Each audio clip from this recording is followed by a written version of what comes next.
Bonjour, bienvenue à cette présentation qui s'intitule Mieux connaître le cerveau peut-il vraiment nous aider à mieux enseigner? Il y a quelques années, la pertinence de s'intéresser au cerveau en éducation était plutôt limitée. Euh, on essayait, à partir de connaissances sur les lésions cérébrales et les troubles comportementaux qui en découlaient, d'essayer de mieux comprendre le cerveau. Et évidemment, une partie des problèmes était liée à des problèmes d'apprentissage ou à des habiletés qu'on essaie de développer au niveau scolaire. Et à ce moment-là, il y avait certains liens qui étaient établis entre le cerveau et l'éducation, mais ces liens-là étaient plutôt limités parce que nos connaissances sur le cerveau étaient limitées. Par contre, au cours des dernières années, les connaissances sur le cerveau ont beaucoup progressé. On dit même que jusqu'à 90% des connaissances actuelles sur le cerveau découlent des 15 ou 20 dernières années de recherche. Et ça, c'est notamment entre autres de l'arrivée de différentes technologies d'imagerie cérébrale, dont l'imagerie par résonance magnétique fonctionnelle. Euh, Grâce à cet appareil, on peut non seulement obtenir des images du cerveau, mais on peut également obtenir des images de l'activité cérébrale en action. Couchés dans un appareil de ce type-là, les participants à une étude peuvent répondre à des questions en appuyant sur une boîte de réponse, sur des boutons, et des questions qui sont présentées devant un écran, qui sont juste devant leurs yeux.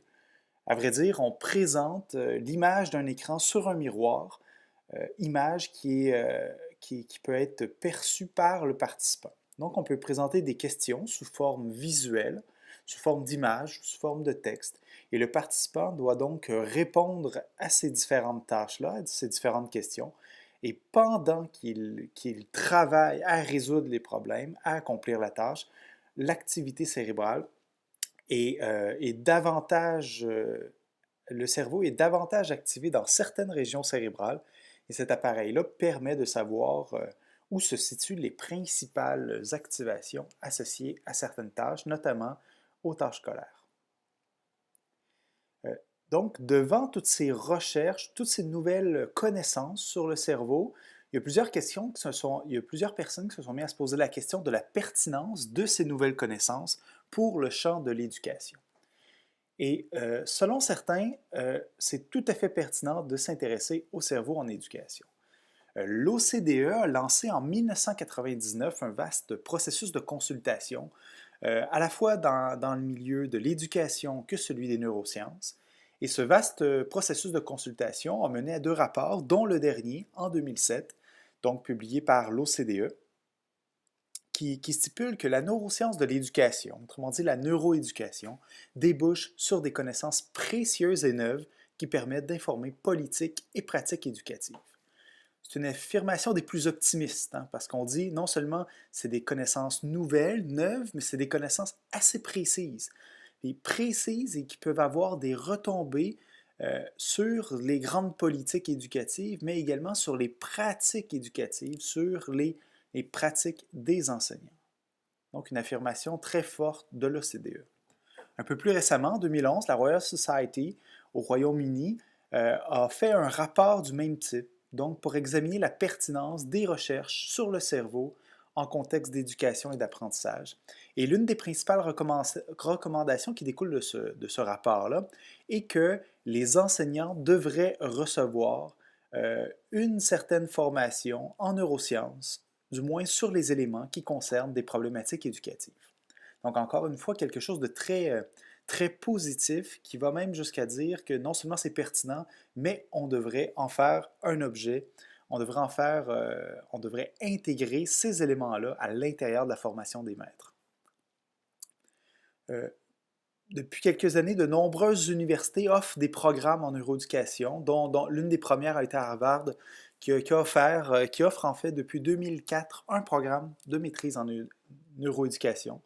Donc, ces grandes institutions-là mettant l'accent sur la pertinence du cerveau en éducation, encore une fois. Et plus près de nous, l'Association canadienne d'éducation a remis le prix Clifford 2013 à un chercheur en neuroéducation, donc un chercheur qui tente, et je cite l'ACE, d'établir le lien crucial entre éducation et neurosciences. Donc, cette association canadienne d'éducation reconnaît la valeur, la pertinence de s'intéresser au cerveau en éducation. Par contre, selon certains, cette relation qu'on cherche à établir entre cerveau et éducation, elle est plutôt impertinente. Notamment, un chercheur, Brewer, en 1997, un article très célèbre pour son scepticisme par rapport à la neuroéducation, dit que des applications des sciences du cerveau, de la neuroéducation vont peut-être venir éventuellement, mais l'état des connaissances actuelles en neurosciences a très très peu à offrir aux enseignants en termes d'implication pratique dans la salle de classe. Et le point de Brewer est très intéressant parce qu'il souligne le fait que la psychologie cognitive est une approche, une science qui a déjà beaucoup à offrir aux enseignants. Alors pourquoi s'intéresser au cerveau en éducation? D'autres points liés au scepticisme de la pertinence, il y en a qui disent que, d'accord, faire le lien avec le cerveau et l'éducation et l'enseignement, mais toutes les tentatives, ou la plupart des tentatives jusqu'à présent, ne sont soldées par des échecs. Parce que les théories ou les propositions qui cherchaient à faire le lien entre le cerveau et l'éducation étaient en fait des fausses croyances sur le cerveau qu'on appelle en fait des neuromythes. Je vous en cite quelques-uns de ces neuromythes-là. Donc, un mythe selon lequel le cerveau des élèves peut être différent. Certains élèves vont avoir un cerveau mieux configuré pour apprendre à partir de stimuli auditifs, alors que d'autres vont être plus configurés, donc pour apprendre à partir de stimuli visuels ou kinesthésiques ou ainsi de suite. Donc, cette idée-là que si l'élève a une préférence au niveau de ces styles d'apprentissage-là, une préférence soit auditive, visuelle, kinesthétique, à ce moment-là, de lui enseigner de façon adaptée à son style d'apprentissage va mener à des apprentissages plus profonds, plus durables, plus efficaces, n'a pas été fondé par la littérature selon une revue publiée en 2008. Un autre neuromythe, c'est celui que les élèves sont soit cerveau gauche, cerveau droit. Cerveau gauche, c'est-à-dire plus logique, plus logico-mathématique, plus rationnel, plus analytique, tandis que le cerveau droit est plus global, plus créatif, plus divergent. Et que donc, il est important au niveau pédagogique de chercher à équilibrer les forces ou la prédominance de l'hémisphère gauche ou de l'hémisphère droit. Ça, c'est pas du tout fondé. Une recherche d'ailleurs publiée en 2013 a essayé de voir si dans le cerveau, on pouvait retrouver la trace de gens qui étaient cerveau gauche ou cerveau droit. Et ça s'est avéré complètement inconcluant. Un autre neuromythe, en quelque sorte, c'est l'idée que parce que quelqu'un dit que le programme d'intervention, que la proposition pédagogique est basée sur le cerveau, c'est nécessairement une bonne affirmation. Ce n'est pas du tout fondé. On a par exemple une entreprise qui s'appelle Brain Gym qui propose dans plus de 80 pays un programme qui met l'accent sur des exercices de coordination pour développer, pour optimiser le fonctionnement du cerveau. Bien, encore une fois, une revue de la littérature, une revue des prétentions de Brain Gym publiée dans une revue scientifique en 2010 a montré que non seulement il n'y avait aucune donnée empirique solide qui démontrait les effets de Brain Gym, mais en plus que les principes à la base de l'approche ont depuis longtemps été invalidés au niveau scientifique. Et il y en a plusieurs autres neuromythes. Croire que les élèves utilisent seulement 10% de leur cerveau et qu'on pourrait, par une approche pédagogique particulière, aller chercher le 90% restant, etc. Donc, il y a plusieurs neuromythes qui sont disponibles. Un autre élément en faveur de ceux qui disent bah, c'est tout à fait impertinent, c'est que quand on regarde la plupart des livres, en tout cas des livres de vulgarisation scientifique qui sont proposés aux enseignants, surtout en langue anglaise jusqu'à présent, quand on regarde ces livres-là, il y en a des centaines qui ont été publiés, qu'on annonce une brain-based education, qu'on annonce une révolution éducative basée sur le cerveau, sur la page couverture, avec bien sûr une magnifique image de cerveau. Mais quand on regarde ces livres-là, on constate rapidement qu'il y a deux problèmes. Le premier, c'est que ces livres-là contiennent souvent des neuromythes, des fausses croyances, des extrapolations tirées de connaissances scientifiques, mais qui deviennent, par extrapolation justement, complètement erronées. Le deuxième problème avec ces livres-là, c'est que souvent, ils ne portent même pas sur le cerveau. Il y a certains éléments où il est question du cerveau, mais la majorité du discours tenu dans ces livres-là ne porte pas sur un niveau cérébral en présentant des images d'activité cérébrale, en faisant le lien explicite avec le cerveau. Euh, on parle plutôt en fait d'aspects de la psychologie cognitive, en présentant comment fonctionne la mémoire à long terme, la mémoire à court terme, le stockage, la réactivation, réactivation en mémoire, ainsi de suite. Toutes des connaissances qui peuvent être pertinentes pour les enseignants, mais qui ne se situent pas au niveau cérébral et que donc on ne peut pas dire que ces livres-là établissent le pont entre le cerveau et l'éducation. Donc, tous ces éléments font en sorte que, pour certains, c'est pertinent de s'intéresser au lien entre cerveau et éducation, et pour d'autres, ce l'est beaucoup moins. Donc, d'où la question qu'on souhaite aborder dans cette présentation, c'est que, est-ce que mieux connaître le cerveau peut-il vraiment nous aider à mieux enseigner? Donc, on se doute bien que mieux connaître le cerveau peut peut-être nous informer sur les processus liés à l'apprentissage. Mais l'affirmation ici, elle est encore plus forte. Elle est faite que la compréhension de ces processus cérébraux-là va nous donner des pistes pour mieux enseigner aux élèves.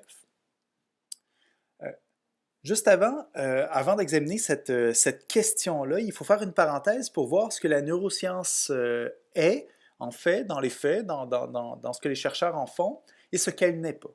Il faut comprendre au départ que la neuroscience n'est pas une approche qui peut se passer d'autres approches. Lorsqu'on fait de la neuroéducation, lorsqu'on fait des recherches sur le cerveau, il faut toujours proposer aux participants une tâche cognitive qui doit s'appuyer sur des résultats de recherche qui se situent nécessairement au sein d'autres approches. Que ce soit des approches constructivistes, socio-constructivistes, cognitivisme, que ce soit tant des approches qualitatives que quantitatives, toutes ces approches-là nous servent d'une part, comme je vous le disais, à créer des tâches cognitives, à proposer des questions pertinentes liées à l'éducation aux participants qui sont dans l'appareil d'imagerie cérébrale, mais aussi sont essentielles pour bâtir les hypothèses de recherche et pour s'appuyer sur des modèles théoriques déjà existants. Et comme vous vous en doutez certainement, c'est aussi essentiel pour interpréter les résultats qui sont obtenus. Donc, dire que les chercheurs en neuroéducation ne regardent que l'activité cérébrale et souhaitent en tirer des conséquences pédagogiques, c'est pas comme ça que la démarche scientifique associée à la neuroéducation se déroule. Donc, lié au fait que la neuroéducation ne peut pas se passer d'autres approches, il en découle que ce n'est pas une approche qui est en opposition nécessairement sur tous les points, sur toutes les autres approches, puisque justement, la neuroéducation prend appui sur d'autres approches, d'autres résultats de recherche autres que ceux concernant le cerveau. Et évidemment, ça signifie aussi que ce n'est pas une approche qui est meilleure que les autres, puisqu'elle ne se suffit pas en elle-même et qu'elle doit s'appuyer assurément sur d'autres approches. Ce n'est pas une approche déterministe qui considère que si on connaît exactement le cerveau, on va pouvoir prédire chacun des mouvements, chacune des décisions, chacun des apprentissages de l'élève. C'est beaucoup plus complexe que ça, le fonctionnement du cerveau. Ce n'est pas une approche réductionniste qui ne tient pas compte du contexte. Ça veut dire plusieurs recherches en éducation vont étudier spécifiquement le rôle du contexte sur le cerveau. On parle par exemple des élèves qui vivent en milieu défavorisé.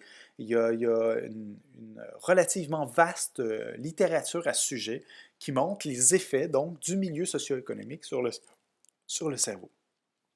Lorsqu'on dit que ça ne tient pas compte d'aspects émotifs, d'aspects très contextualisés liés à la salle de classe, encore une fois, ce n'est pas vrai puisqu'il y a des recherches qui s'intéressent à ça. Ce n'est pas une approche non plus dont les finalités sont les mêmes que celles de la neuroscience. Le but de la neuroéducation n'est pas de mieux comprendre le cerveau. Le but de la neuroéducation est, à partir de connaissances sur le cerveau, d'essayer de proposer des pistes de solutions, ou du moins d'aider à comprendre certains problèmes que vit le système d'éducation. Problèmes ici entendus au sens large du terme, en tant que problème d'apprentissage des élèves, mais aussi décisions pédagogiques qui doivent être prises par les enseignants. Ce n'est pas non plus une approche qui peut prescrire exactement aux enseignants quoi faire. À mon avis, aucune approche ne peut permettre ça. Par contre, ce que la neuroéducation a à offrir, c'est qu'elle peut délimiter l'espace pédagogique efficace pour mieux enseigner. Donc, je vais vous donner au cours de cette présentation des recommandations pédagogiques et vous allez voir que dans aucun cas, ça dit exactement à l'enseignant quoi faire. Par contre, ça lui montre la direction dans laquelle il y a des choix pédagogiques plus fertiles, plus efficaces pour aider les élèves à mieux enseigner. Ce que la neuroéducation est, au contraire, par exemple, c'est une approche qui s'intéresse aux mécanismes cérébraux qui sont liés aux apprentissages scolaires et à l'enseignement, mais tout ça dans le but de mieux comprendre et parfois d'apporter des pistes de solutions à certaines problématiques éducatives. Donc, c'est une approche qui se situe à un niveau d'analyse qui est différent, niveau d'analyse cérébrale, un niveau d'analyse qui était difficilement accessible auparavant. C'est une approche qui permet donc d'apporter aux chercheurs en éducation une variable, une information nouvelle, qui est l'activité cérébrale. Et donc, en complément aux entrevues, aux questionnaires traditionnels, on peut obtenir des images de l'activité cérébrale.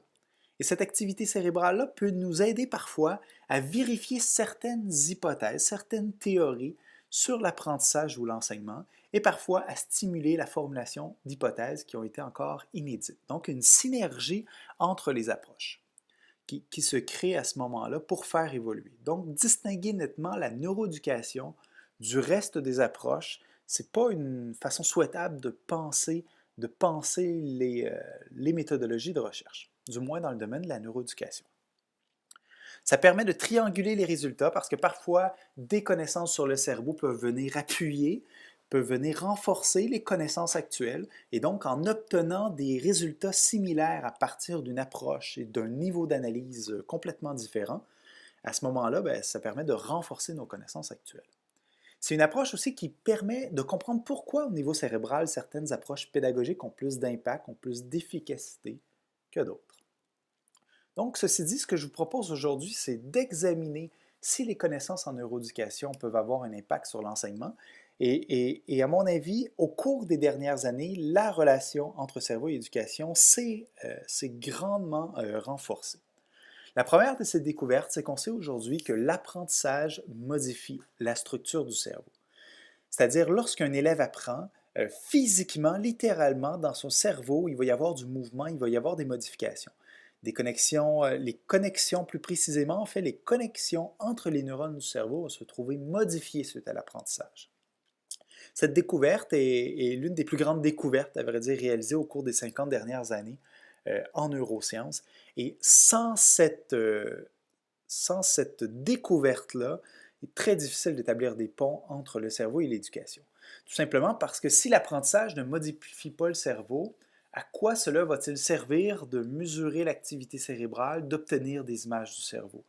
En effet, simplement regarder l'activité cérébrale est de très peu d'intérêt pour le domaine de l'éducation. Mais quand on commence à observer les modifications au niveau de l'activité cérébrale découlant de l'apprentissage, ou plus surprenant encore, la modification de l'architecture, de la structure cérébrale suite à l'apprentissage, là on se rapproche déjà dans un premier pas. C'est en quelque sorte une condition sine qua non à la pertinence de la relation entre cerveau et éducation. Au cours des dernières années, il y a de plus en plus d'indices aussi qui nous portent à penser que l'architecture, c'est-à-dire la structure du cerveau, la façon dont les neurones sont interconnectés, les grandes voies de communication entre les différentes régions du cerveau, donc que cette architecture cérébrale-là influence l'apprentissage. Et la majorité de la présentation que je vais faire aujourd'hui va porter sur cette question-là, donc l'idée que l'architecture de la façon dont le cerveau est configuré va avoir un impact sur les apprentissages scolaires et que donc, conséquemment, mieux connaître cette architecture cérébrale-là, c'est mieux comprendre comment l'élève peut apprendre et mieux comprendre comment, en tant qu'enseignant, on peut aider les élèves dans ce processus d'apprentissage. Et une autre troisième découverte, plus récente, plus fragile aussi au niveau des résultats de recherche, mais quelques recherches mènent à penser que l'enseignement aussi influence le développement du cerveau. C'est-à-dire, le fait d'enseigner d'une façon ou d'une autre va avoir un impact sur les effets de l'apprentissage sur le cerveau. Donc, les choix pédagogiques qui sont faits par l'enseignant peuvent carrément avoir un impact sur les modifications structurales qui découlent des apprentissages scolaires. Donc, cette troisième découverte-là vient renforcer l'idée que non seulement le cerveau change au cours de l'apprentissage et qu'il y a donc un lien entre apprentissage et cerveau, non seulement que l'architecture du cerveau influence l'apprentissage, mais que l'enseignant peut influencer les effets de l'apprentissage sur l'architecture cérébrale. Donc, trois grandes découvertes que je vais illustrer ici en suivant l'idée directrice suivante, selon laquelle l'architecture cérébrale est importante en éducation parce que c'est à la fois un allié pour les enseignants et pour les élèves et un adversaire. Et je vais mettre l'accent sur trois outils ou trois mécanismes liés à l'apprentissage qui permettent l'apprentissage dans le cerveau. Le premier étant la neuroplasticité, le deuxième étant le recyclage neuronal et finalement l'inhibition. Allons-y d'abord avec la neuroplasticité. La neuroplasticité désigne la capacité du cerveau à changer ses connexions neuronales grâce à l'apprentissage. Le cerveau est constitué de plusieurs neurones, environ 100 milliards de neurones, qui sont interconnectés les uns aux autres. On dit même qu'il y a environ 10 000 connexions neuronales pour chaque neurone. Et donc, on a ici une image très, très simplifiée de cette organisation cérébrale au niveau des neurones. Et ce que la neuroplasticité dit, c'est qu'en fait, les connexions entre les neurones peuvent être modifiées. Certaines connexions peuvent être créées suite à l'apprentissage. Certaines connexions existantes peuvent se défaire si on n'utilise pas certaines connaissances pendant un bon bout de temps. Et des connexions déjà existantes peuvent se renforcer ou diminuer leur force suite à l'apprentissage. Donc, tout un processus dynamique où il y a des modifications donc importantes au niveau des connexions entre les neurones qui se déroulent au niveau du cerveau. Pour créer de nouvelles connexions, il faut évidemment prolonger légèrement le bout des axones, des terminaisons des neurones. Et pour prolonger ça, il faut avoir du matériel. Et le matériel, en fait, dans le cerveau, c'est ce qu'on appelle des protéines, qui sont des molécules qui permettent de créer, dont est constitué les tissus, notamment les neurones. Et là, je vais vous présenter une première vidéo où on voit le mouvement de ces protéines-là qui pourront servir à la prolongation des neurones. Donc, les points noirs qu'on voit, ce n'est pas des micro-organismes, c'est vraiment des déplacements de protéines qui pourront servir à modifier la structure du neurone. Une autre vidéo ici, à droite, montre que deux neurones ne sont pas connectés avant un apprentissage, mais qu'à la suite d'un apprentissage, progressivement, l'axone de neurone se prolonge légèrement pour atteindre le neurone, si bien qu'avant et après l'apprentissage, il y a carrément une différence au niveau des connexions neuronales. Ces modifications cérébrales-là suivent un principe énoncé par Donald Hebb il y a plusieurs années déjà, selon lequel les neurones qui s'activent ensemble se connectent ensemble. C'est-à-dire si deux neurones, plusieurs évidemment, mais disons deux, sont assez près l'un de l'autre et s'activent de façon simultanée et répétée à de nombreuses reprises, il y a toutes sortes de processus biochimiques qui font en sorte que, comme je l'ai montré tout à l'heure dans la vidéo, les neurones vont finir par se connecter et progressivement, à la suite de cette activation répétée et simultanée, vont renforcer leur connexion. Donc, le cerveau est un peu comme une forêt dans laquelle on marche. Et si on marche plusieurs fois dans le même chemin, il va y avoir progressivement un sentier qui va se créer. Mais dans le cerveau, lorsqu'on résout des tâches, lorsqu'on apprend, il y a progressivement des sentiers de communication de plus en plus efficaces qui s'établissent dans le cerveau.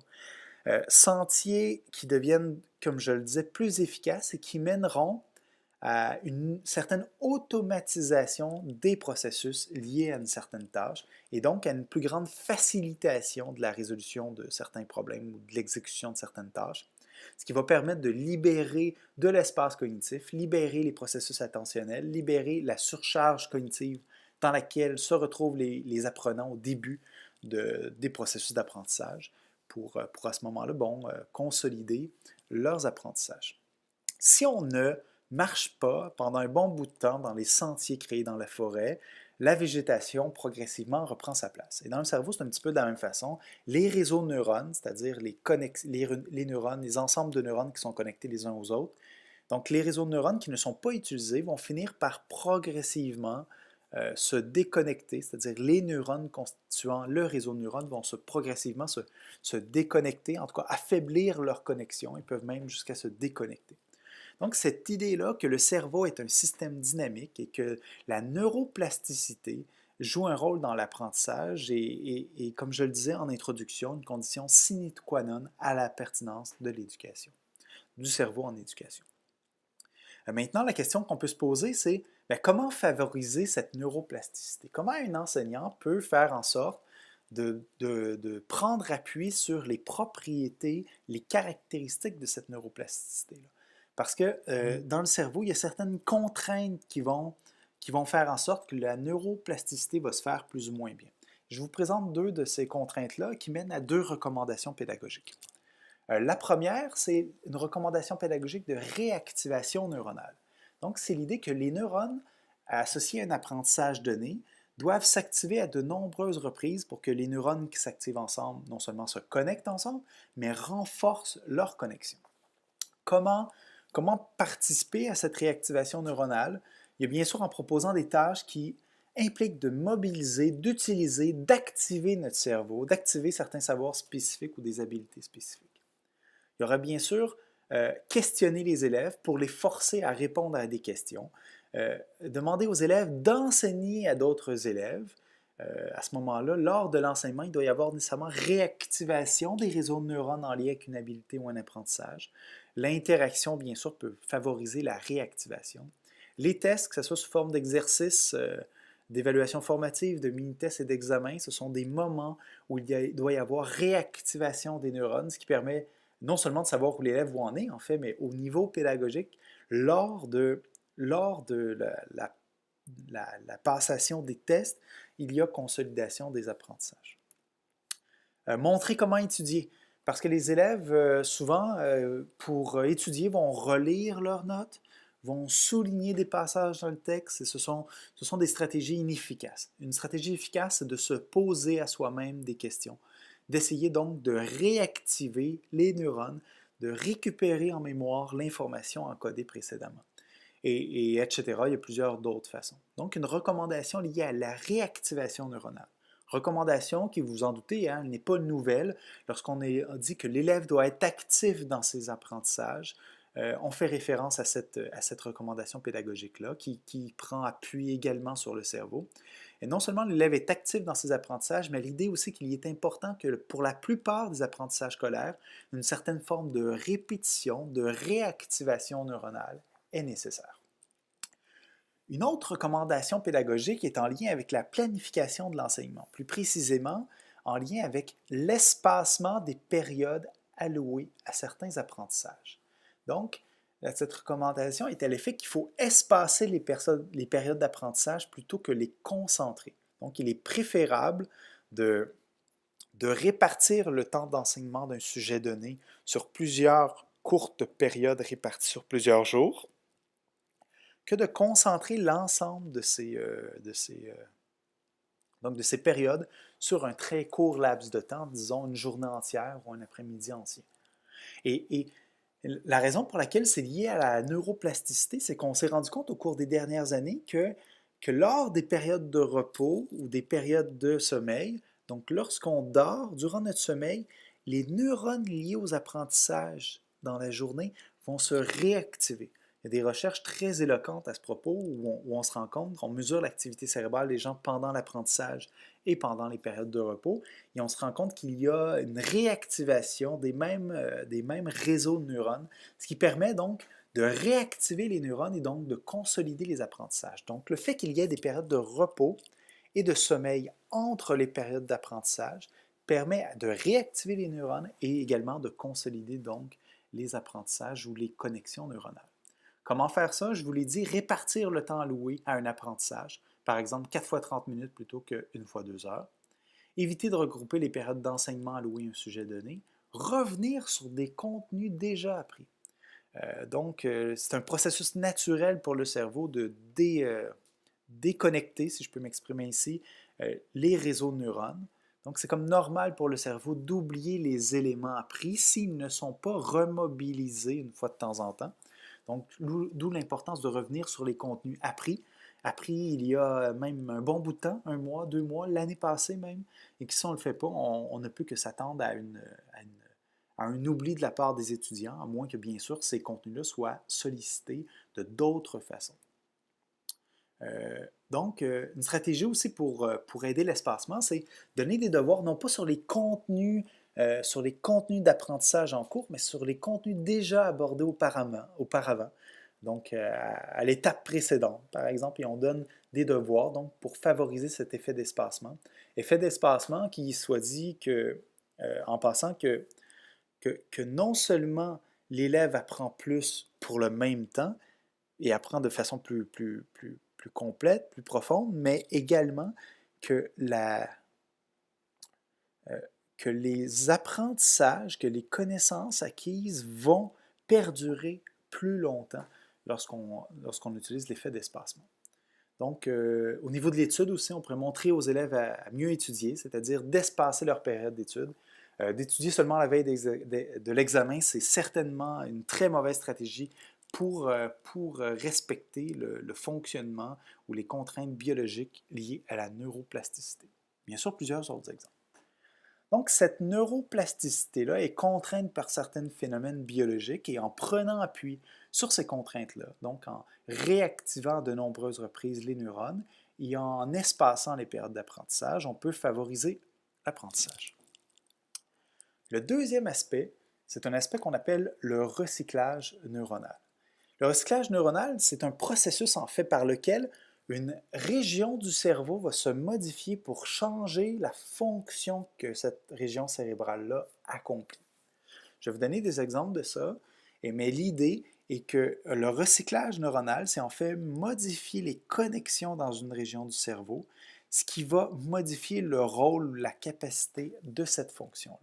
Mais on va voir que ce processus de recyclage neuronal-là ne peut pas se faire n'importe où dans le cerveau. Certains apprentissages doivent prendre appui sur des réseaux de neurones déjà existants et au lieu de modifier complètement une région donnée, une quelconque région dans le cerveau, il va y avoir une très grande préférence, une prédominance de la capacité de certaines régions cérébrales à apprendre à lire, par exemple, ou à compter, alors que pour d'autres, ce serait beaucoup plus difficile. Donc, je vais vous donner des exemples de ce processus de recyclage neuronal-là qui renforce l'idée donc, que l'architecture du cerveau initiale, avant l'apprentissage, influence les apprentissages subséquents. Le cerveau est un organe déjà très structuré à la naissance. Chez tous les élèves, toutes les personnes, les régions identifiées ici, donc le cortex auditif, cortex visuel, cortex somatosensoriel, sont les mêmes chez tous les individus. Donc ces régions-là sont responsables du traitement auditif, visuel et somatosensoriel.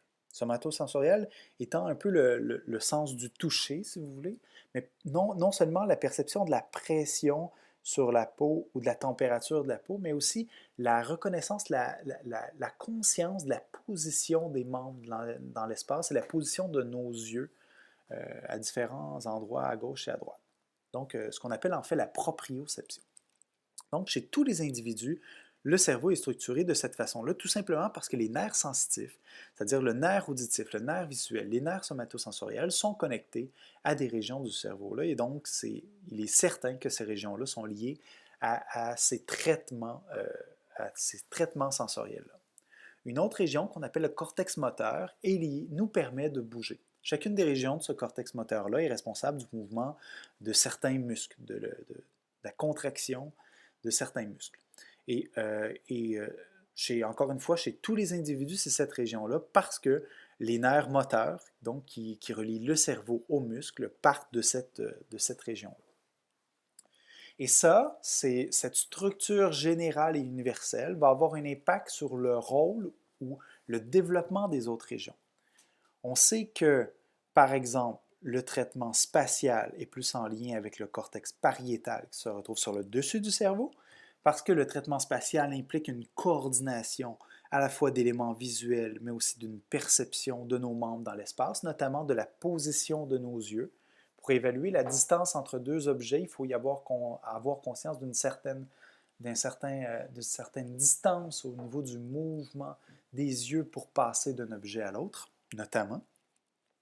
Le lobe temporal qui est plus en lien avec du traitement auditif et verbal. Ah, bien sûr, la parole est très en lien avec l'audition.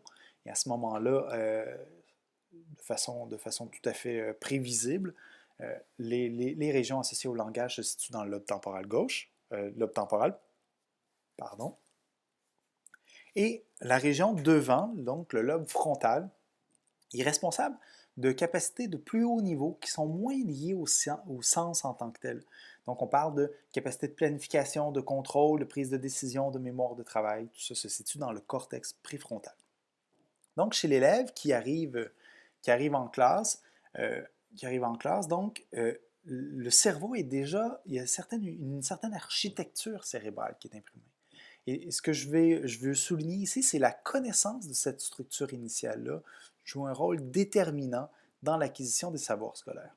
Donc, si on prend l'exemple de la lecture, et lorsqu'on apprend à lire, on a déjà la parole. On a déjà donc la capacité de produire et de comprendre la parole et on a en quelque sorte un certain dictionnaire sémantique à l'intérieur de notre cerveau qui nous permet de comprendre le sens des mots. Sur l'image qui est présentée ici, on voit une version très très simplifiée des régions cérébrales impliquées dans la parole. Et un fait qui est très important pour ce qu'on va présenter par la suite, c'est le fait que la parole se situe dans l'hémisphère gauche du cerveau. C'est-à-dire que parler et comprendre la parole implique en majorité, de façon significative, des régions associées à l'hémisphère gauche. Donc, qui sont présentées ici. Donc, si on se concentre plus spécifiquement sur la lecture, à ce moment-là, je vais vous parler de recherches qui montrent qu'est-ce qui se passe lorsqu'on fait de la lecture dans le cerveau et comment le cerveau évolue pour apprendre à lire. Donc, sur cette image-ci, on présente, on a essayé de voir qu'est-ce qui est spécifique au fait de reconnaître des lettres. Parce que bien sûr, reconnaître des lettres, c'est reconnaître un certain objet. Et là, on veut donc distinguer qu'est-ce qui se passe lorsqu'on reconnaît des lettres par rapport à lorsqu'on reconnaît des objets quelconques. Ici, on présente l'image d'un visage. À gauche, on a un axe vertical qui est l'axe du temps en millisecondes. Donc, on observe l'activité cérébrale après 100 millisecondes, puis après 150 millisecondes. Et ce qu'on remarque, c'est les flèches représentées en plus foncé, représentées ici par des points noirs, montrent l'activité cérébrale lors de l'observation de lettres versus par les cercles blancs, l'observation d'objets. Dans ce cas-ci, des images de visage, qui sont représentées par les cercles blancs, comme je le disais. Donc, à 100 millisecondes, on remarque une activité derrière le cerveau, près du cortex visuel, le cortex occipital, et on remarque qu'il y a une distribution plutôt équivalente de points blancs et noirs à la fois à gauche et à droite. Donc, à la fois dans l'hémisphère gauche et dans l'hémisphère droit. Par contre, à 150 millisecondes, on se rend compte que les objets en général mobilisent autant d'activité à gauche qu'à droite, dans une région un peu plus éloignée du cortex occipital, qu'on appelle en fait le cortex occipito-temporal. Donc, à la fois à gauche et à droite, une activation qu'on dit bilatérale. Par contre, lorsqu'on présente des lettres, on remarque bien qu'il y a beaucoup plus de carrés noirs à gauche. Il y a donc une latéralisation. Donc, la reconnaissance des lettres ne se situe pas dans les deux hémisphères cérébraux, mais davantage dans le cortex occipito-temporal gauche. Non seulement cette région occipito-temporale gauche est liée à la lecture, à la reconnaissance des lettres et des mots, mais également, on se rend compte que si on suit le parcours d'élèves qui apprennent à lire entre 7 et 18 ans, on remarque dans la colonne de gauche que plus les élèves deviennent habiles en lecture, plus ils diminuent la nécessité de recourir à des régions frontales, régions associées à l'attention, au contrôle et donc à la mémoire de travail. Donc un signe que c'est de plus en plus facile pour ces individus-là de lire. On s'attendait à ce résultat, évidemment. Mais on remarque aussi qu'en contrepartie, il y a certaines régions qui deviennent de plus en plus activées lorsqu'on vieillit et qu'on acquiert la capacité à lire. Et on a notamment la région dont je vous ai parlé tantôt, donc la région occipito-temporale gauche, qui est corrélée avec l'âge, avec l'augmentation des capacités en lecture. Et donc, on observe cette latéralisation à gauche de l'activité cérébrale. Les images, en fait, représentent une image du cerveau vue d'en haut. Et dans ce cas précis, les images, la partie gauche est à droite et la droite est à gauche. Donc, cette activation-là se situe dans l'hémisphère gauche du cerveau. C'est intéressant de noter que pour les élèves dyslexiques, on n'observe pas cette latéralisation à gauche de l'activité cérébrale. À vrai dire, si on regarde la colonne de droite, on voit bien que cette région occipitotemporale-là ne devient pas de plus en plus mobilisée chez les dyslexiques, mais qu'en fait, on n'observe pas cette latéralisation à gauche de l'activité cérébrale. Donc, et il y a d'autres recherches aussi qui ont essayé de voir chez des élèves du même âge, mais des élèves qui ont plus ou moins de facilité en lecture. Est-ce qu'il y a une certaine signature cérébrale liée à l'expertise? On constate alors que la région occipitotemporale devient de plus en plus activée, chez les élèves qui ont plus de facilité. Donc, c'est vraiment quelque chose qui se construit, cette région cérébrale-là, qui se trouve modifiée suite à l'apprentissage et que cette modification-là va mener à des gains de performance en lecture. La colonne de gauche représente le test de lecture 1, la colonne de droite, le test de lecture 2. Dans les deux cas, il y a cette prédominance, cette augmentation de l'activité cérébrale dans la région hémisphérique gauche. Une autre recherche qui va dans la même direction, des élèves ayant différentes habiletés, différentes compétences en lecture. Et on se rend compte que les élèves qui ont le plus de facilité en lecture sont les plus performants en lecture, activent davantage certaines régions de l'hémisphère gauche, tandis qu'au contraire, les élèves qui ont plus de difficultés activent davantage certaines régions associées à l'hémisphère droit. Donc, un très fort lien bien documenté entre l'expertise en lecture et cette latéralisation à gauche, en particulier dans le cortex occipitotemporal gauche. Ceci dit, maintenant on se pose la question, quel lien peut-on faire avec l'enseignement? En quoi ces connaissances-là peuvent nous donner des indices sur m'enseigner? Mais avant de vous parler, une des recherches les plus intéressantes à ce propos, je dois juste souligner le fait que le cortex occipitotemporal gauche se situe très très près d'une région associée au phonème, au son du langage, une région essentielle dans notre compréhension orale. Et que cette région-là est connectée bien sûr à l'ensemble des régions associées au langage, y compris les neurones qui encodent pour le sens des mots. Que donc lire consiste à lier le système visuel derrière le cerveau au système sémantique ou verbal situé à gauche dans le cerveau. Que donc, il va falloir créer des connexions neuronales grâce à l'apprentissage qui vont nous permettre de nous connecter aux régions du cerveau. Mais comme la région associée au phonème est très très près de la région associée à la reconnaissance des lettres, on peut s'attendre à ce qu'un lien que d'activer de façon simultanée la reconnaissance des sons avec la reconnaissance des lettres pourrait contribuer, à cause des processus que j'ai présentés dans la première partie, à une consolidation, à une connexion des neurones qui se situent dans ces deux régions. Et là, pour aller plus directement au niveau de l'enseignement, il y a des chercheurs qui ont essayé de vérifier cette hypothèse-là qu'une approche plus phonologique aurait plus d'impact, permettrait davantage un processus de recyclage neuronal. Et là, on se rend compte que, à vrai dire, dans cette recherche-là, on a pris des participants adultes qui savaient déjà lire, mais pour étudier les processus d'apprentissage de la lecture, on leur a appris un nouveau système d'écriture et on a formé deux groupes. À un groupe, on leur a appris de façon globale et dans un autre groupe, on leur a appris plus de façon syllabique, c'est-à-dire en établissant une correspondance explicite entre les graphèmes et les phonèmes.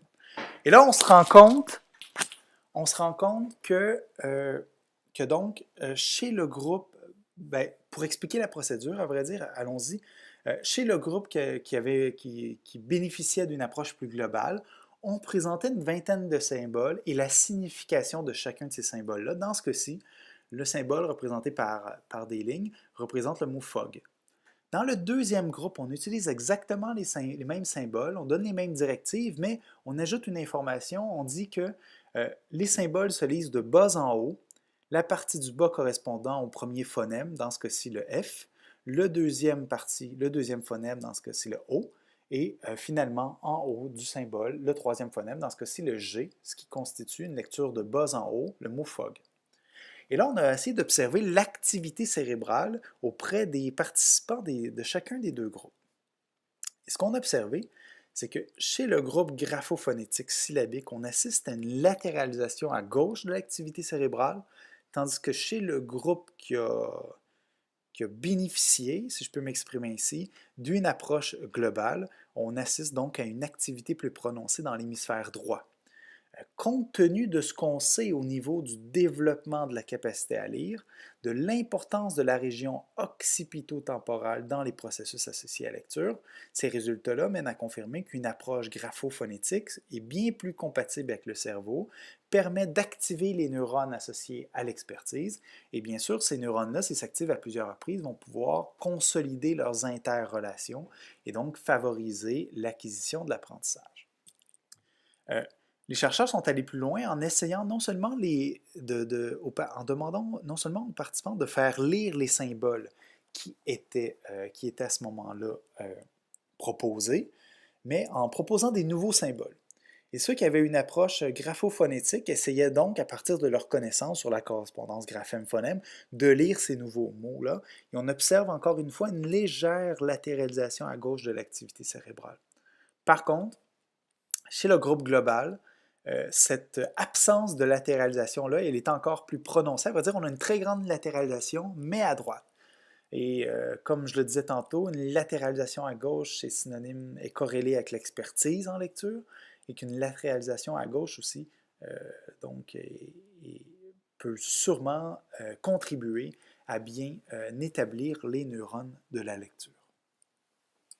Donc, il en découle de cette analyse-là quelques recommandations pédagogiques, mais ils mettent l'accent sur le fait que pour apprendre à lire, le cerveau doit utiliser une région déjà existante liée donc une région déjà existante liée à l'identification d'objets.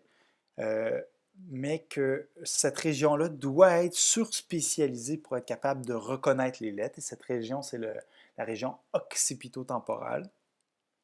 Donc, allons-y. Donc, la première chose, c'est que cette région occipito-temporale gauche-là n'a pas l'habitude de faire la distinction entre le côté droit, le côté gauche, le haut ou le bas des objets. Donc, reconnaître une chaise, qu'on la regarde du côté gauche ou du côté droit, le cerveau est comme l'habilité de reconnaître quasi automatiquement que peu importe que j'observe de la gauche ou de la droite, comme l'objet est symétrique, il va y avoir reconnaissance de cet objet-là comme étant un seul objet. Par contre, pour les lettres, ça peut poser problème. Quand je disais que l'architecture cérébrale est à la fois un allié et un adversaire. C'est un allié parce que ça va nous aider à ne pas partir de zéro. On a déjà une région qui est assez bonne pour reconnaître des objets. On va tout simplement partir de ces habiletés initiales-là, puis on va raffiner, recycler cette région cérébrale-là pour développer de nouvelles habiletés. Mais c'est aussi un adversaire parce que cette région-là a l'habitude de tout simplement considérer que tous les objets qu'on regarde sont symétriques et qu'on les regarde de haut en bas, de gauche à droite. Donc, c'est le même objet. Par contre, pour les lettres, c'est différent. Hein? Quand on regarde le P, le Q, le B et le D, ce sont tous en fait le même objet. Si on fait la rotation en 3D de ces lettres-là, on se rend compte qu'on peut facilement passer du P au Q et du Q par un renversement vertical donc du Q au B et ensuite au D, donc deux axes de symétrie en quelque sorte, que donc ce n'est pas naturel pour le cerveau, puis il va falloir travailler fort pour développer cette capacité. Donc de travailler la reconnaissance des lettres en insistant sur les aspects de symétrie, que oui, la lettre B et la lettre D sont des lettres symétriques, mais que ce n'est pas quand même la même entité, il faut le traiter d'une façon distincte au niveau de la lecture. Les recherches mettent l'accent sur l'importance de préconiser une approche syllabique de la lecture. Ça ne dit pas exactement comment utiliser cette approche-là, mais c'est préconiser une approche syllabique et ne pas préconiser, au contraire, une approche globale à ce moment-là. L'importance de l'automatisation des étapes de lecture. Lire est un processus excessivement difficile. Ça demande énormément d'efforts et ce n'est par un processus de consolidation des connexions neuronales, un processus qui demande du temps et de la répétition, que progressivement, il y a l'automatisation des étapes liées à la lecture et progressivement un accès au sens de ce qui est en train d'être lu.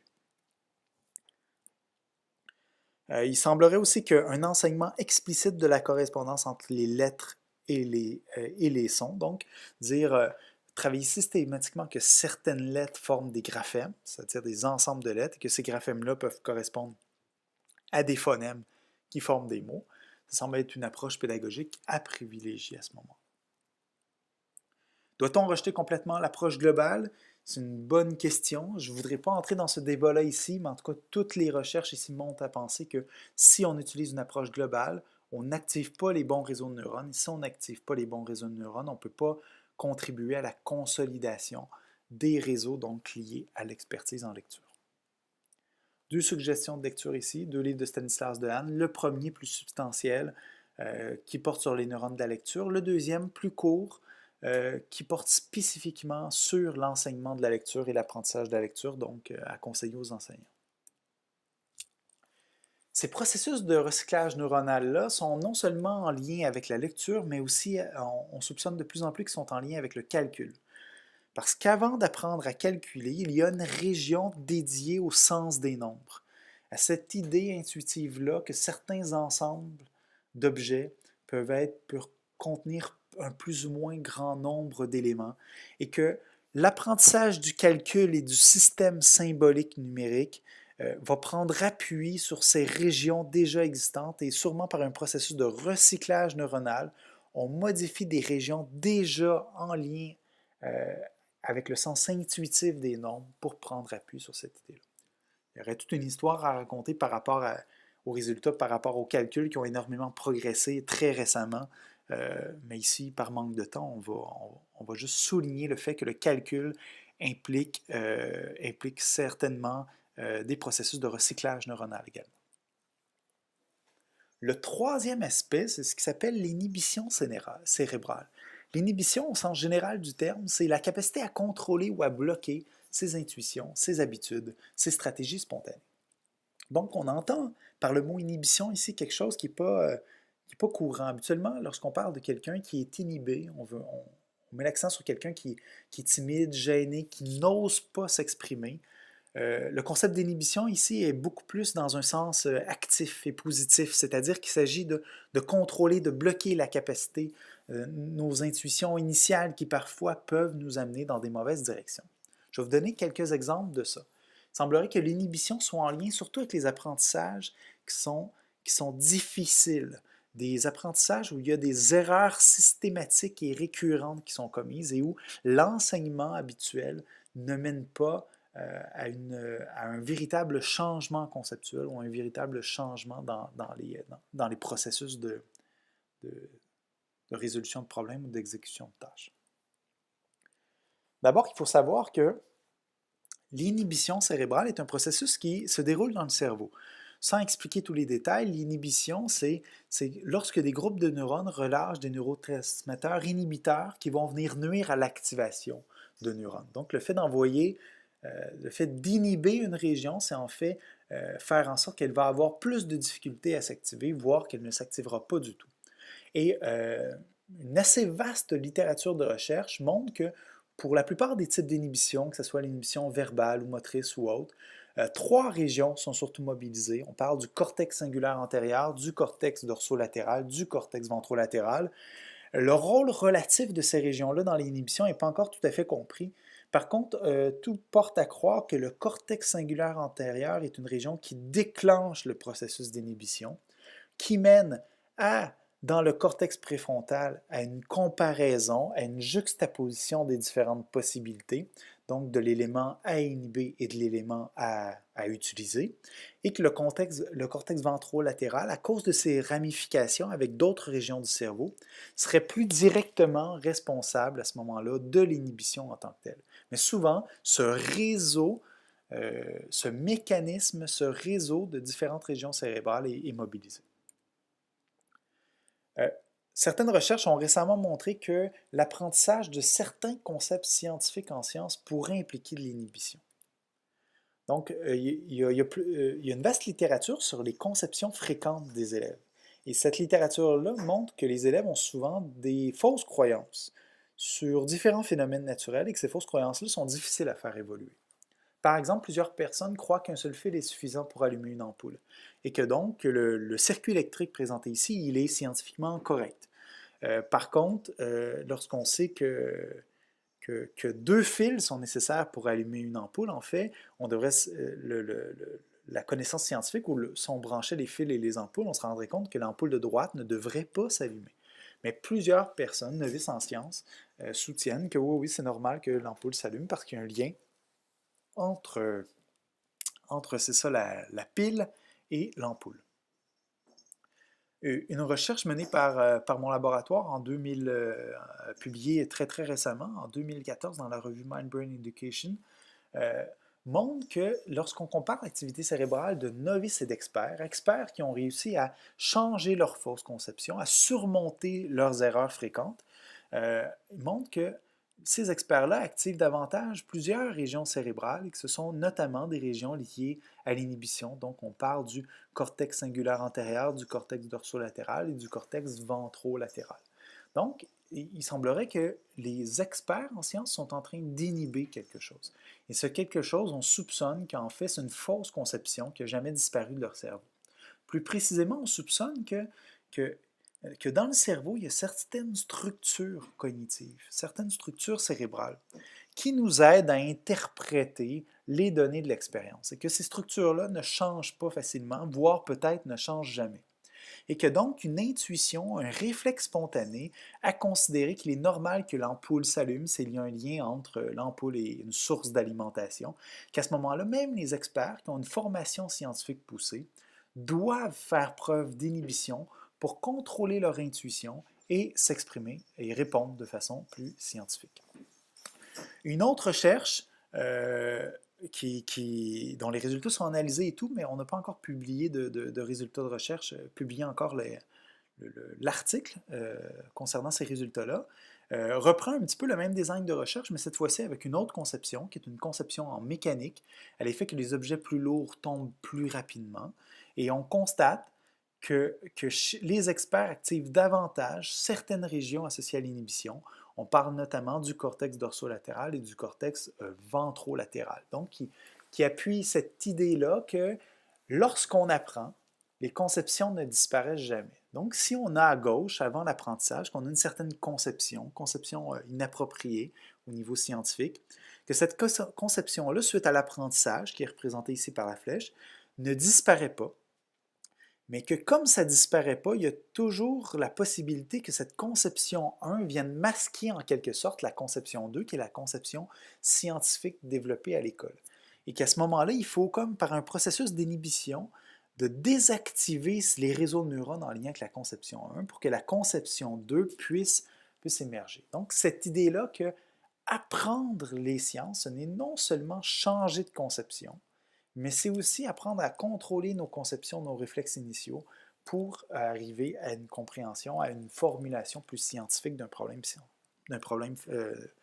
lié à un phénomène naturel. Mais ce n'est pas juste en sciences, aussi au niveau des erreurs de raisonnement logique. Il y a des chercheurs, des chercheurs qui ont publié en 2000 une étude très intéressante qui montre qu'à un certain test de logique, la plupart des gens font des erreurs systématiques. Ils font des erreurs parce qu'ils tombent en quelque sorte dans un piège qui est trop tenir compte des énoncés, des formes et des figures, à vrai dire, et des couleurs qui sont énoncées dans le problème. Ça fait comme un biais perceptuel qui fait en sorte que les gens répondent systématiquement de façon erronée à cette question-là. Mais des chercheurs se sont rendus compte que, en proposant une tâche similaire et en expliquant non seulement l'algorithme de résolution du problème, mais aussi en faisant deux choses qui sont en lien avec l'inhibition. La première, il avertissait, il faisait des alertes émotives en quelque sorte en avertissant le participant qu'il y avait des pièges. Il disait, faites attention, dans ce problème-là, il y a un piège. Ce piège résulte de la tendance qu'a votre cerveau à trop tenir compte des éléments mentionnés dans l'énoncé. Et à ce moment-là, ces alertes émotives-là mettaient les participants dans un état de vigilance intellectuelle et on leur demandait non seulement en fait d'identifier les bonnes et les mauvaises réponses, mais aussi les réponses qui constituent des pièges. Pièges qui devaient être placés dans la partie hachurée de l'image, bonne réponse à l'intérieur du cercle et mauvaise réponse donc à l'extérieur du carré hachuré. À la suite de cette petite activité pédagogique-là, on remarque que les gens s'améliorent considérablement à cette tâche-là.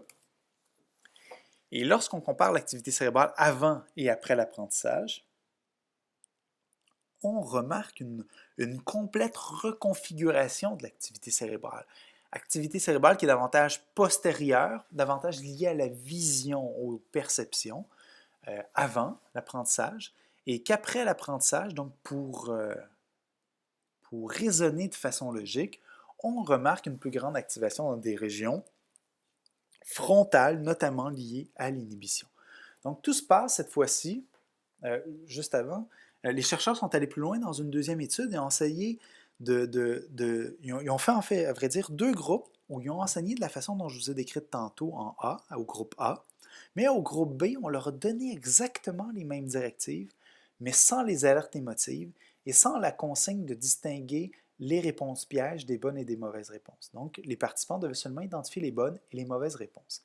Et là, on se rend compte non seulement que le groupe A obtient de meilleurs résultats, donc que les alertes émotives et l'identification des réponses pièges donnent de bons résultats, mais que leur activité cérébrale elle est différente et que donc, il semblerait que en mettant l'accent sur ces aspects-là, les processus d'inhibition sont favorisés et on peut donc désactiver les neurones qui nous menaient à tomber dans le piège. Donc, dans cette tâche-là, tout se passe comme si ce n'était pas en tant que tel une connaissance ou une conception qui devait être inhibée, mais plutôt une stratégie. Une stratégie très naturelle, très intuitive, très spontanée, et que cette stratégie-là ne disparaît pas à la suite de l'apprentissage, mais qui va être inhibée au profit d'une stratégie plus coûteuse cognitivement, mais qui permettra de raisonner de façon logique. Les processus d'inhibition seraient en lien avec bien d'autres objets, notamment au niveau des mathématiques. On a constaté que dans une tâche de conservation du nombre, où on demande aux participants de dire s'il y a le même nombre d'objets dans la ligne du haut et du bas, ou s'il n'y a pas le même nombre d'objets, que la plupart des gens, des enfants dans ce cas-ci, dans le cadre de cette étude, disent que ces deux séries d'objets contiennent le même nombre d'éléments, mais plusieurs se trompent lorsqu'on présente le même nombre d'éléments, mais dans une disposition un peu plus grande. Il y a comme une tendance naturelle à dire que si les objets occupent un plus grand espace, à ce moment-là qu'il faut faire attention, que naturellement, il y a plus d'éléments à l'intérieur de cet ensemble-là, ce qui n'est pas toujours vrai. Et là, eux, ce qu'ils ont fait, c'est qu'ils ont pris de très jeunes enfants de 5 et 6 ans qui tombaient dans le piège et on comparait des enfants de 9 et 10 ans qui avaient surmonté ce piège-là. Et donc, de très jeunes enfants, comme je le disais, qui subissent un examen, un examen de résonance magnétique. Ça peut être très surprenant pour nous de constater qu'un petit enfant va être placé dans un appareil de ce type-là, très particulier, mais n'ayez crainte, au niveau, à travers le monde, vous savez qu'il y a des milliers d'examens par résonance magnétique tous les jours, plusieurs de ces examens-là impliquant des enfants, et qu'il est clairement démontré que l'utilisation de l'imagerie cérébrale n'a aucun effet au niveau médical, sur la santé, il n'y a aucun effet secondaire, il n'y a aucun désavantage. Et, c'est tellement bien établi que l'accès à ces appareils-là est contrôlé par des comités scientifiques bien établis, formés d'experts du domaine. Et il est clairement établi, annoncé aux participants, que la participation à une étude ne présente sur le plan médical aucun risque. Par contre, il y a des contre-indications. Si on a des pièces métalliques qui peuvent interagir avec le champ magnétique de l'appareil, à ce moment-là, les participants ne peuvent pas faire un examen d'imagerie cérébrale. C'est notamment les gens qui ont des stimulateurs cardiaques, d'autres mécanismes électromagnétiques.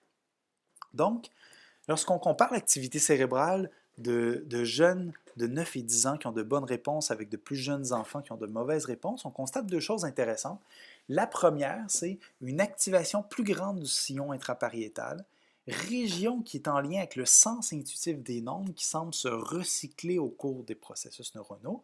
Mais plus intéressant au niveau de l'inhibition, on a le cortex préfrontal ventrolatéral, responsable de l'inhibition, comme je vous l'annonçais précédemment, que donc tout indique que l'élève doit à la fois développer un certain sens du nombre plus raffiné via le sillon intrapariétal, via un processus de recyclage neuronal du sillon intrapariétal, mais doit également inhiber une tendance naturelle à considérer que s'il y a plus d'espace, il y a plus d'éléments.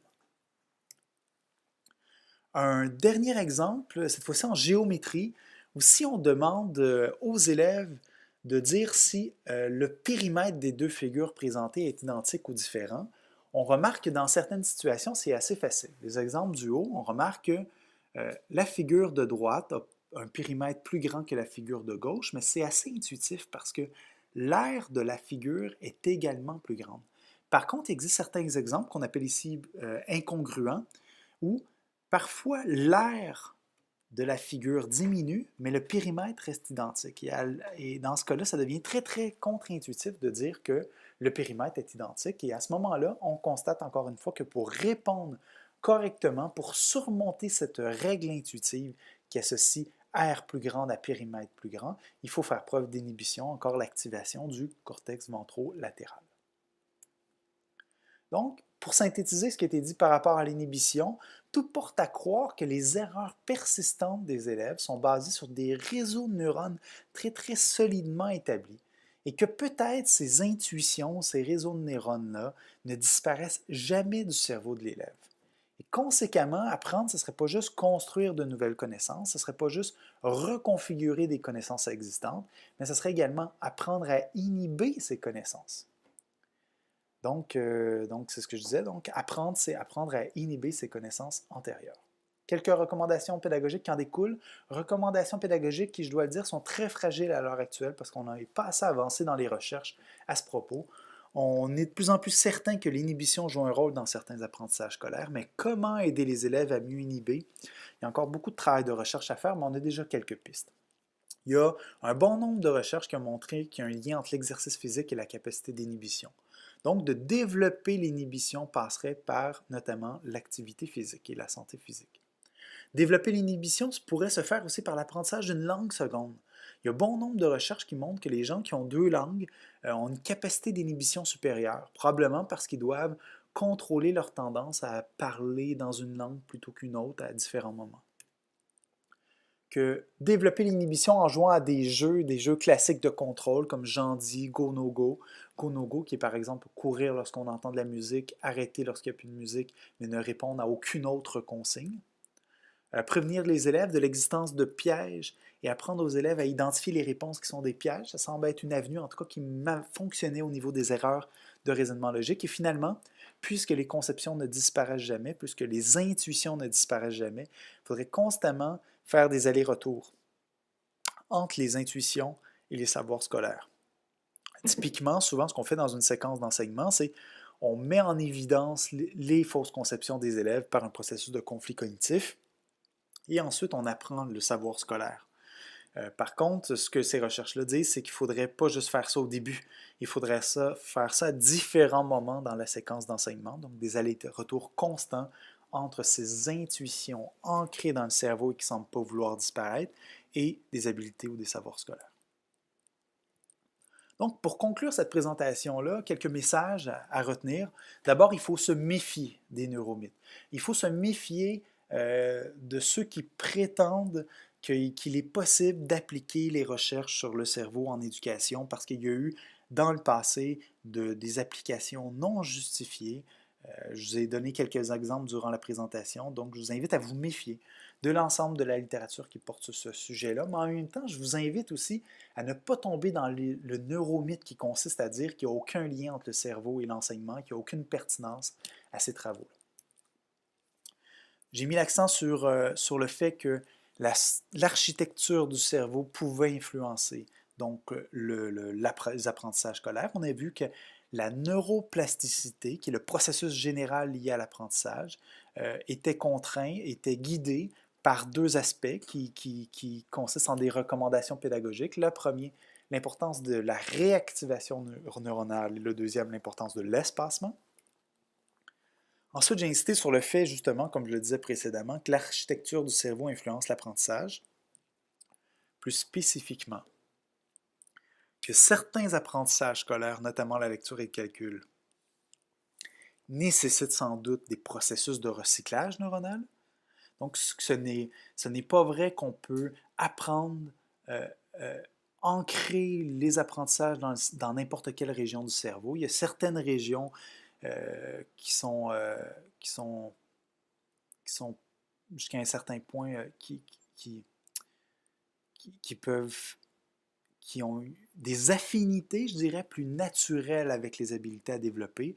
Des régions associées à l'identification d'objets pour identifier des lettres en est un bon exemple. Et que ces processus de recyclage neuronal mettent l'accent sur le fait que la neuroplasticité est contrainte par des processus importants et connaître ces processus importants peuvent nous donner des indications pour mieux enseigner.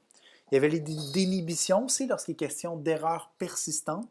Donc, lorsque des réseaux de neurones sont si fortement ancrés, il semblerait qu'on ne puisse pas les changer, du moins pas sur un horizon temporel court, et que donc à ce moment-là, il faut faire preuve d'inhibition. Et finalement, tout ça laissait entendre que enseigner de façon adaptée à l'architecture cérébrale peut nous aider à aider les élèves. J'ai donné notamment l'exemple de la lecture pour illustrer cette affirmation. En terminant, j'aimerais ça conclure avec une petite réflexion au niveau du constructivisme. Est-ce que ces résultats de recherche-là, portant un niveau d'analyse cérébrale, sont en accord ou en désaccord avec certaines des thèses constructivistes? Si en tout cas on regarde le constructivisme au sens piagicien du terme, l'importance, en mettant l'accent sur l'importance des connaissances antérieures dans les processus d'apprentissage, donc cette idée piagicienne de l'équilibration, que l'apprentissage passe par un processus à la fois de déséquilibration et de rééquilibration, et qu'on fait progresser les connaissances du niveau A pour atteindre le niveau B, pour atteindre le niveau C. Donc lorsqu'on définit le constructivisme de cette façon-là, les données de l'imagerie cérébrale sont à la fois en appui et en désaccord avec certains des aspects. C'est-à-dire que il semblerait que ce processus qui consiste à passer d'un niveau 1 à un niveau 2 qui mène à un niveau 3 est partiellement incomplet parce qu'il semblerait qu'il y a certains des connaissances qui ne sont pas transformées suite à l'apprentissage et que donc il faut arriver à inhiber. Donc l'idée de progresser par stade de façon plutôt linéaire n'est pas compatible avec certaines des données. C'est du moins ce que soutient le chercheur Houdet, un chercheur important dans le domaine de la neuroéducation. Euh, donc, d'une part, certains aspects du constructivisme sont remis en question ou doivent être ajustés, je dirais davantage, pour tenir compte de ces nouveaux éléments-là. Mais une chose que ça appuie très fortement, c'est que derrière cette idée de constructivisme-là, il y a cette idée-là que les connaissances antérieures jouent un rôle déterminant dans l'acquisition de nouvelles connaissances. Et que donc, de bien connaître ces connaissances antérieures-là et de bien en tenir compte et prendre appui sur ces connaissances-là peut nous permettre d'aller plus loin. Bien, au niveau de la neuroéducation, c'est un peu la même idée. De connaître à quoi ressemble le cerveau avant l'apprentissage peut être déterminant pour l'enseignant, pour aider les élèves, mais aussi pour l'élève, parce qu'il semblerait que la structure initiale, l'architecture cérébrale initiale avant l'apprentissage joue un rôle déterminant dans comment les apprentissages peuvent se faire. Donc, la question, la neuroéducation, mieux comprendre, mieux connaître le cerveau, peut-il vraiment nous aider à mieux enseigner? C'est encore un champ de recherche qui est plutôt nouveau, plutôt récent, mais on a déjà des indices qui laissent penser que oui, pour plusieurs raisons, notamment parce que l'architecture cérébrale semble avoir une influence importante sur les apprentissages scolaires. Merci.